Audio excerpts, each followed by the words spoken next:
lot of people saying things like, I feel like I'm wasting my 20s, I don't know what I'm doing with my life, I feel like I've already failed in life, and the list goes on.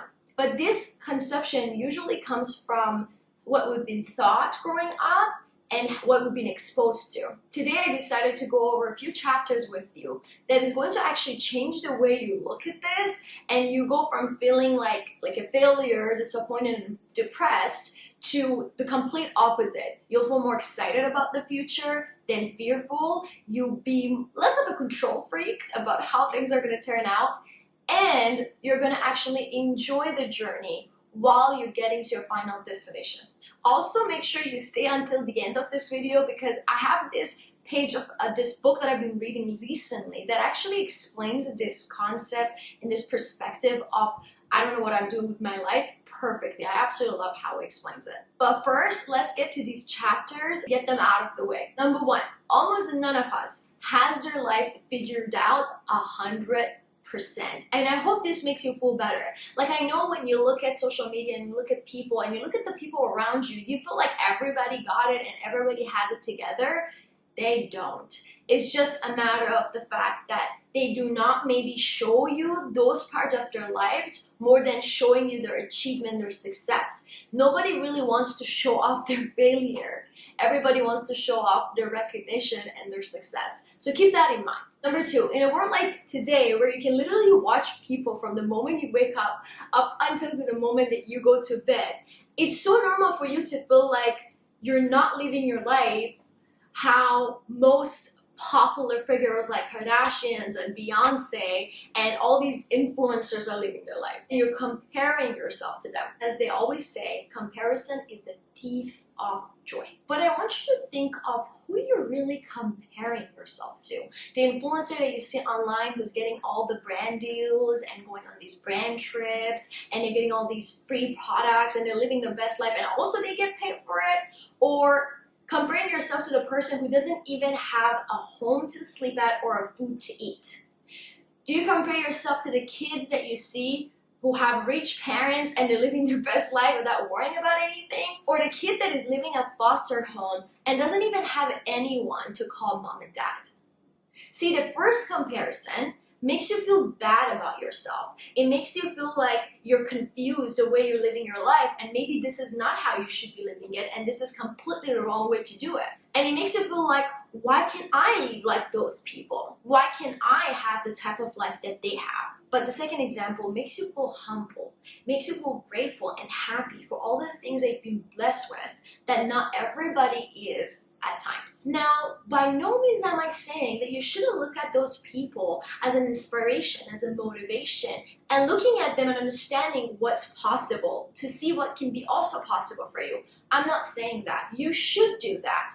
But what I'm saying is you shouldn't really feel bad about yourself. You shouldn't really feel miserable because you don't have those things that they have yet. And obviously, that would definitely not get you there anyways. One should be thankful and grateful for what she or he has in order for them to receive more of that. I mean, can you really imagine anyone creating anything good in this life if they're operating from a place of lack, fear, and sadness? No, right? So first we need to work on that and change that before anything else. I can actually talk about this one more in another video. Just make sure you comment below to let me know if you want me to make a video on how to conquer your 20s and change your life for the better. Family culture and mindset can also affect this too. Because if you're too worried about what your parents, your friends, your relatives think of what you're doing with your life and your future, and if you look like a successful person in their eyes or not, rather than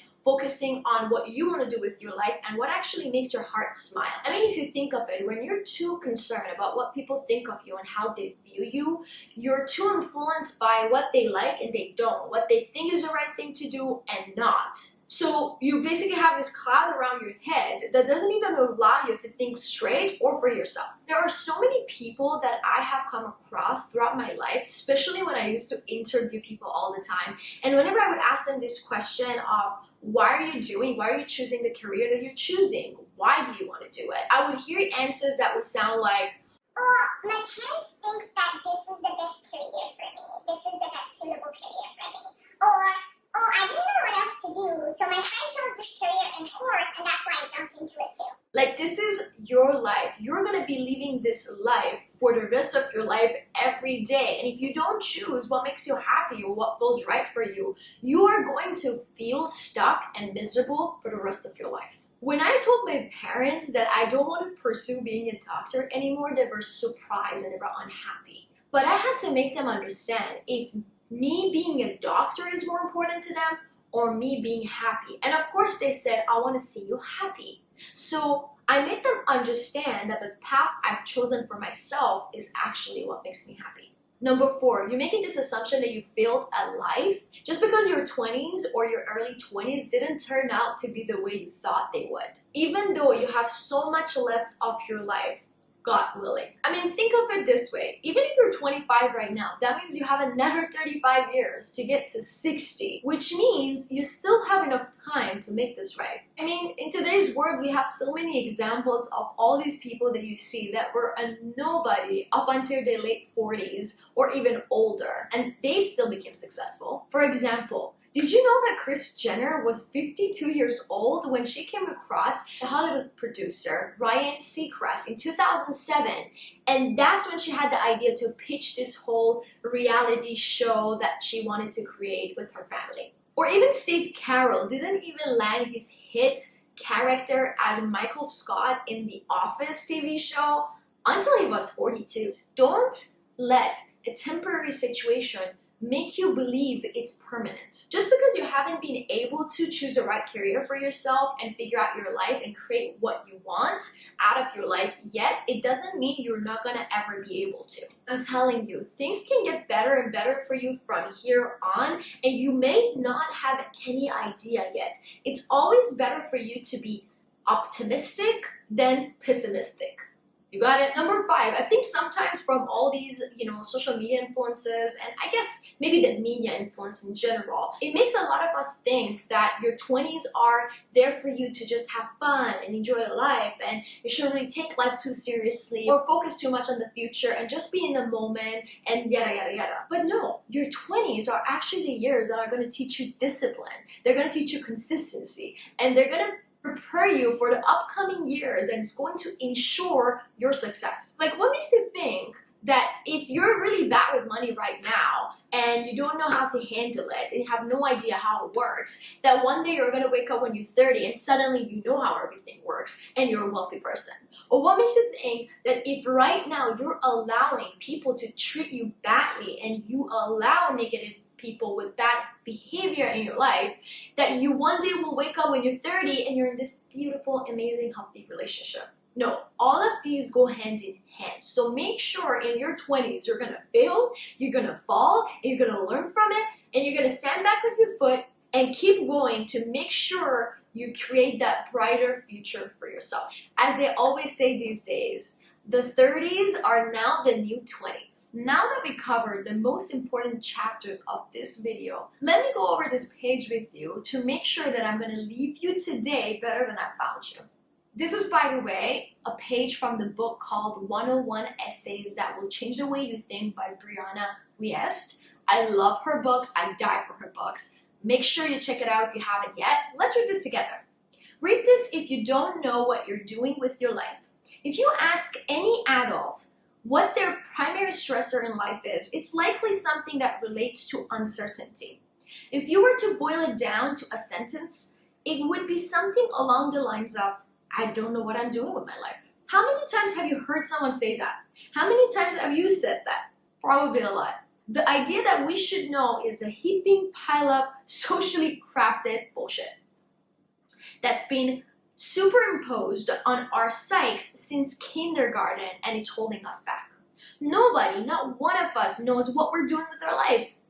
We can't summarize the big picture, not yet. We don't know what we'll be doing in 5 years, and pretending that we can predict that isn't being responsible or ambitious. It's cutting ourselves off from living according to our inner navigation systems as opposed to the narrative we once thought would be right. You owe nothing to your younger self. You are not responsible for being the person you once thought you would be. But you do owe something to the adult you are today. Do you know why you don't have the things you once thought you wanted? Do you know why you're not the person you once thought you would be? Because you don't want those things anymore, not badly enough. If you did, you would have them and be them. If you're wondering what you should do with your life, it's likely that you're in the limo between realizing you don't want what you once did and giving yourself permission to want what you want now. Thinking you know what you're doing with your life quells your hunger. It suits your mind with the illusion that your path is laid out before you and that you no longer have to choose, which is another way to say you're no longer responsible for becoming the person you want and need to be. Hunger is important. Complete fulfillment is the fast track to complacency. People don't thrive when they're fulfilled. They stagnate. So fuck knowing what you're going to do with your life. What are you going to do today? Who do you love? What intrigues you? What would you do today if you could be anyone you wanted? If social media didn't exist, what do you want to do this weekend?